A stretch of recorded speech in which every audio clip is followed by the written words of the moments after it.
Guys, आज चाहिँ मैले पाङ्ग्रा बनाउन गइरहेको छु। त्यसको लागि मैले यहाँ प्याज चप गरिसकेको छु। अनि त्यसको लागि टमाटो चप गरिसकेको छु। यहाँ रहेको छ उसिनेर राखेको पाङ्ग्रा, यसले मजाले सफा गरिसकेको छु भने यहाँ रहेको छ अदुवा लसुन अनि खुर्सानीको पेस्ट। त्यसको लागि चाहिँ तपाईहरुले अब मैले यहाँ ग्यास अन गर्न गइरहेको छु। हाम्रो यहाँ तेल पनि लगभग तातिसकेको छ। यसमा मैले थोरै मेथी, थोरै ज्वानो राखिसकेको छु। अब यसलाई हल्का रातो हुन दिने, हल्का, धेरै पनि हैन। अब मैले यहाँ मेरो पाङ्ग्रालाई हाल्न गइरहेको छु।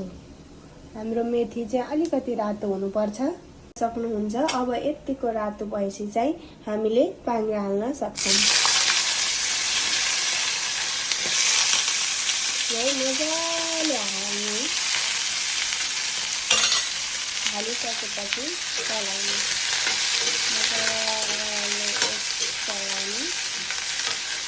आफ्नो स्वाद हो है। मलाई चाहिँ जिरा र मेथी पड्काको मन पर्ने हुनाले चाहिँ मैले पड्काको, तपाईहरुले स्किप गर्न पनि सक्नुहुन्छ।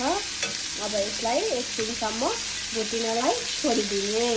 यो मजाले भुटिन्छ अनि त्यसपछि हामीले प्याज, अनियन, प्याज अनि टमाटो चप गरेको र यो लसुन अदुवाको पेस्ट राख्नेछौँ। अब यतिको भुटिसकेपछि चाहिँ अब मैले प्याज हाल्न गइरहेको छु। अब प्याजलाई पनि मजाले रातो हुनेसम्म भुट्ने, यसलाई उल्टाइ गरेर मजाले भुट्ने।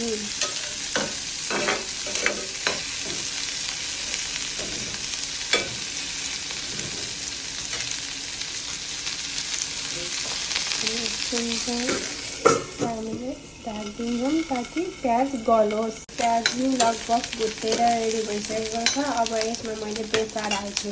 बेसार हालेँ, अब यसलाई चलाउँछु। अब यसमा हाम्रो टन आउँछ चप गरेर